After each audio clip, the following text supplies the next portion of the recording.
Moving on, the International Monetary Fund has marginally lowered its global growth forecast for 2026 to 3%.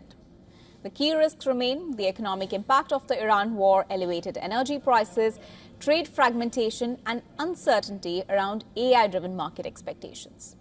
Despite these headwinds, the IMF says the global economy has remained more resilient than anticipated. This is supported by strong demand from the technology sector and swift adjustments in global supply chains. The fund expects growth to improve to 3.4% in 2027, although that would still remain below the average growth recorded in 2024 and 2025. The IMF has also raised its global inflation forecast for 2026 to 4.7%.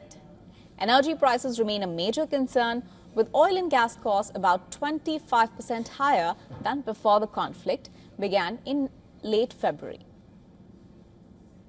It also expects global trade growth to slow sharply to 3.5% in 2026 compared with 5% in 2025. This comes as the effects of tariff front-loading fade and geopolitical tensions continue to disrupt trade flows. The IMF cautions that any renewed escalation could trigger another spike in oil prices and further weaken the global growth. The fund assumes the Strait of Hormuz will gradually reopen from mid-July, returning to normal operations by early 2027.